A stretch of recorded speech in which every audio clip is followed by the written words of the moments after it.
प्रेम जी, आज मनीष सिसोदिया की भी सुनवाई थी और उसमें भी ये मामला उठा और यही दलीलें थी कि अप्रूवर के बेसिस पे हो रहा है।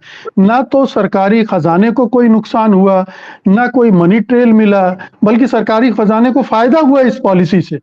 उल्टा हुआ है, ठीक है। और कोई सबूत नहीं है, ना पैसे पकड़े गए ना कुछ। ये पूरा मामला तो फर्जी दिख ही रहा है, लेकिन आज जब बेल मिल गई संजय सिंह को और ये जो सवाल जवाब सुप्रीम कोर्ट में हुए ईडी के साथ, उसने उसकी परतें खोल दी। तो अब ये मामला सरकार के लिए कितना धर्म संकट वाला हो गया, ईडी को कितना बड़ा झटका है, ईडी की आगे की कार्रवाई के लिए कितनी मुश्किलें हैं वो हो सकती हैं इसमें। जी शुक्रिया मुकेश कुमार सर। देखिए, आज एक राउस एवेन्यू कोर्ट ने भी पीएमएलए के प्रोब को लेकर के गंभीर टिप्पणी की है कि प्रोब फॉल्टी हो रहा है और केस क्या है, केस को अंजाम तक कैसे पहुंचाए, इस बारे में सीरियस ही नहीं है ईडी। तो ये बहुत बड़ा कमेंट ईडी के लिए है।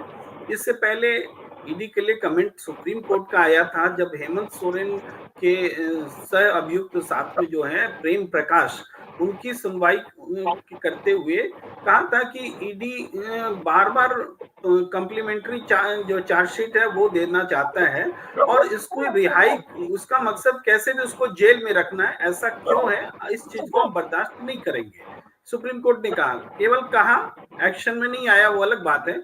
तो लेकिन ईडी पर सवाल राउस एवेन्यू कोर्ट उठा रहा है, सुप्रीम कोर्ट उठा रहा है और आज जिस तरीके से जमानत दी गई है उसमें सुप्रीम कोर्ट ने मुरव्वत बरत दी ईडी को।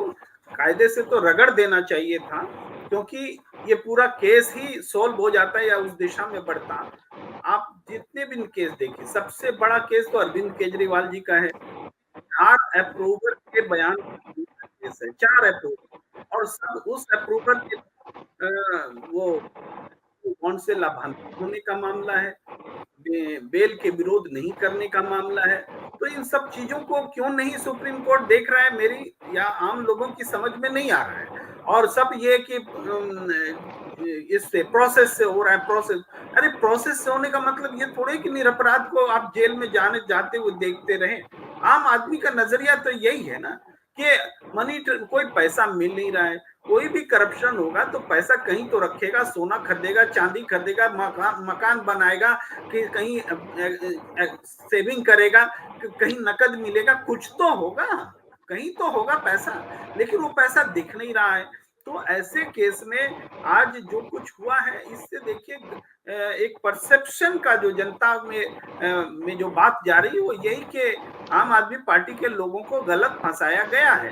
हालांकि पूरी बहस जिस तरीके से हो रही है उसमें बीजेपी का अपना स्टैंड है, अपोजिशन का अपना स्टैंड है, वो तो चलेगा, बहस में चलेगा, लेकिन असली सवाल ये है कि सुप्रीम कोर्ट आने वाले केसेस के लिए और पूरे शराब घोटाला वाले केस के लिए ईडी के दुरुपयोग के मामले को देखते हुए, जब ईडी के पास जवाब नहीं है तो आप कोई तो रास्ता निकालिए कि कम से कम जेल में गलत तरीके से लोग जेल में ना जाएं। आज दिल्ली की सरकार जेल से चल रही है, इस पर संवैधानिक प्रश्न भी उठ रहे हैं, कैसे चलेगा जेल मैनुअल और दूसरे तमाम चीजें उठ रही हैं। तो सुप्रीम कोर्ट को भी तो देखना पड़ेगा ना, अदालत को भी तो देखना पड़ेगा कि आखिर जब जेल मैनुअल की बात हो रही कि उसका सम्मान किया जाए, तो सरकार चलाने के अधिकार की बात क्यों नहीं होगी कि भाई हाईकोर्ट ने कहा ना कि जेल से चलाया जा सकता है, सरकार चलाई जा सकती है।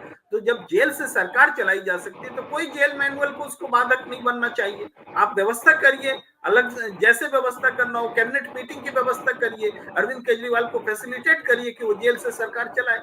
ये सारी चीजें उलझी हुई हैं और इसका हल जो है सुप्रीम कोर्ट ही दे सकता, और कोई दूसरा इसका हल नहीं दे सकता।